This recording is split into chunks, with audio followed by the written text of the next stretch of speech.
사사기 8장. 에브라임 사람들이 기드온에게 이르되 내가 미디안과 싸우러 갈 때에 우리를 부르지 아니하였으니 우리를 이같이 대접하면 어찌 됨이냐 하고 그와 크게 다투는지라. 기드온이 그들에게 이르되 내가 이제 행한 일이 너희가 한 것에 비교되겠느냐. 에브라임의 큰 물포도가 아비에셀의 만물포도보다 낫지 아니하냐. 하나님이 미디안의 방백 오렙과 스엡을 너희 손에 넘겨주셨으니 내가 한 일이 어찌 너희가 한 것에 비교되겠느냐 하니라. 기드온이 이 말을 할 때에 그때 그들의 노여움이 풀리니라. 기드온과 그와 함께한 자 300명이 요단강에 이르러 건너고 비록 피곤하나 추격하며 그가 숫곳 사람들에게 이르되 나를 따르는 백성이 피곤하니 청하건대 그들에게 떡덩이를 주라. 나는 미디안의 왕들인 세바와 살문나의 뒤를 추격하고 있노라 하니 숫곳의 방백들이 이르되 세바와 살문나의 손이 지금 내 손 안에 있다는 거냐. 어찌 우리가 내 군대에게 떡을 주겠느냐 하는지라. 기드온이 이르되 그러면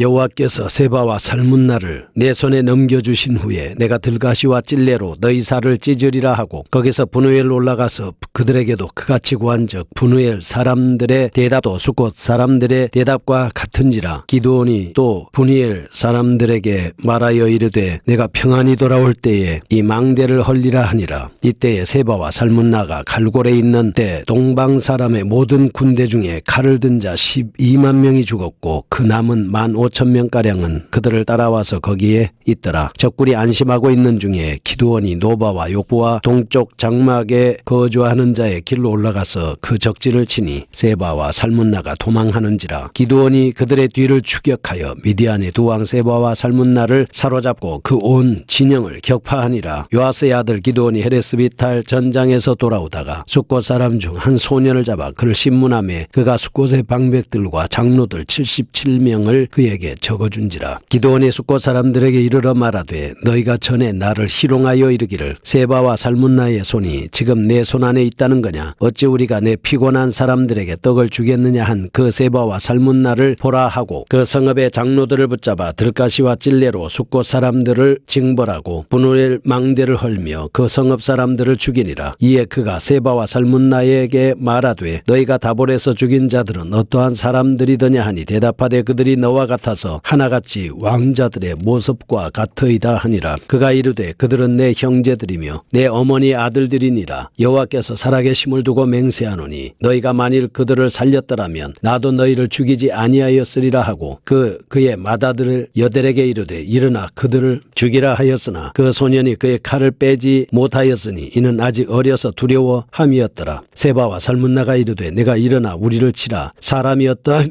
그의 힘도 그러하니라 하니 기드온이 일어나 세바와 살문나를 죽이고 그들의 낙타목에 있던 초석달 장식을 떼어서 가지니라. 그때 이스라엘 사람들이 기드온에게 이르되 당신이 우리를 미디안의 손에서 구원하셨으니 당신과 당신의 아들과 당신의 손자가 우리를 다스리소서 하는지라. 기드온이 그들에게 이르되 내가 너희를 다스리지 아니하겠고 나의 아들도 너희를 다스리지 아니할 것이요 여호와께서 너희를 다스리시리라 하니라. 기드온이 또 그들에게 이르되 내가 너희에게 요청할 일이 있으니 너희는 각기 탈취한 귀고리를 내게 줄지니라 하였으니 이는 그들이 이스마엘 사람들이므로 금 귀고리가 있었음이라. 무리가 대답하되 우리가 즐거이 드리리이다 하고 겉옷을 펴고 각기 탈취한 귀고리를 그 가운데 던지니 기드온이 요청한 금 귀고리의 무게가 금 1700세겔이요 그 외에 또 초승달 장식들과 폐물과 미디안 왕들이 입었던 자색 의복과 또 그 외에 그들의 낙타목에 둘렸던 사슬이 있었더라. 기드온이 그 금으로 에봇 하나를 만들어 자기의 성읍 오브라에 두었더니 온 이스라엘이 그것을 음란하게 위함으로 그것이 기드온과 그의 집에 올무가 되니라. 미디안이 이스라엘 자손 앞에 복종하여 다시는 그 머리를 들지 못하였으므로 기드온이 사는 40년 동안 그 땅이 평온하였더라. 요아스의 아들 여룹바알이 돌아가서 자기 집에 거주하였는데 기드온이 아내가 많으므로 그의 몸에서 낳은 아들이 70명이었고 세겜에 있는 그의 첩도 아들을 낳았으므로 그 이름을 아비멜렉이라 하였더라.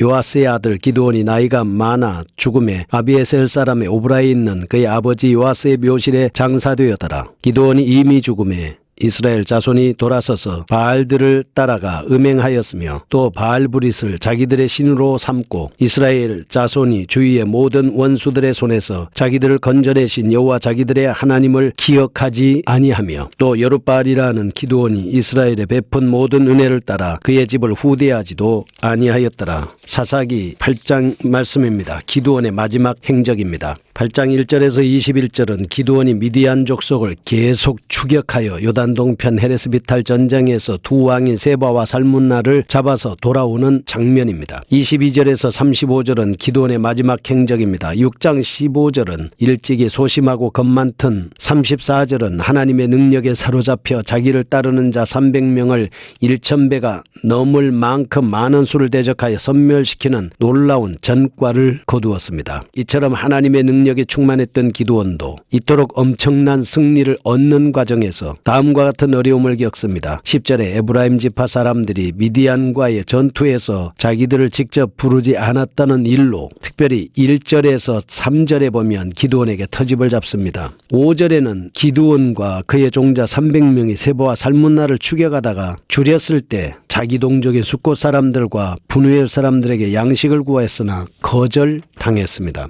그러나 하나님의 도우심이 있었습니다. 기드온은 이 모든 난관을 극복하고 마침내 최후의 승리를 얻었습니다. 오늘날 성도들도 예수 그리스도를 믿으면 만사형통이라고 생각하여 인생길에 어떤 난관도 없는 것처럼 생각합니다. 그러나 로마서 5장 20절에 의하면 죄가 더한 곳에 은혜가 더욱 넘친다는 말씀은 예나 지금이나 변함이 없습니다. 예수님께서 이 땅에 계실 때도 수많은 난관이 있었습니다. 교회를 넘어뜨리기 위한 수없이 많은 박해는 지금도 일어나고 있습니다. 우리는 이러한 시련이 닥쳐올 때 피하는 것이 아니라 과감하게 싸워서 이겨야 합니다. 믿음으로 나가면 우리는 어떤 상대를 만날지라도 승리할 수 있습니다. 마음을 강하게 하고 담대히 하여야 하는 것입니다. 1절에서 3절에 나오는 에브라임 지파의 불만을 보겠습니다.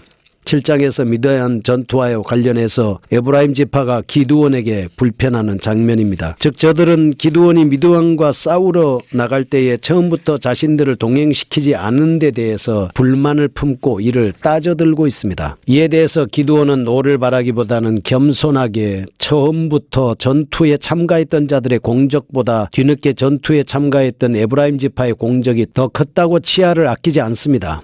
3절에서 에브라임 지파는 노를 풀게 되고 자연히 분쟁은 종식되는 것입니다. 한편 창세기 41장 50절에서 51절에 보면 에브라임 지파는 기드온이 속한 므낫세 지파와 더불어 요셉의 후손입니다. 그리고 에브라임 지파는 이스라엘 역사 가운데에서 가장 불만이 많았던 지파로 성경에 묘사되어 있습니다. 그래서 그들은 왕정시대에 이르러 이스라엘이 남유다와 이스라엘로 분리될 때 북이스라엘 곧 여로보암 정권을 창출해냈습니다. 이러한 에브라임 지파는 기드온에게 불만을 나타내었던 것처럼 사사 입다 시대에도 입다가 이끄는 길앗 사람과 전쟁을 하였으나 4만 2천 명의 사상자를 나고 크게 패배하고 말았습니다. 이처럼 에브라임 지파와 같이 불평불만이 많은 자들이 계속해서 공동체 내에 존재한다는 것은 그 공동체의 단결력을 약화시키고 분열의 원인이 될 수가 있습니다. 교회 내에서도 에브라임 지파와 같이 불평불만을 가진 사람들이 있을 수 있습니다. 그러한 사람들이 많으면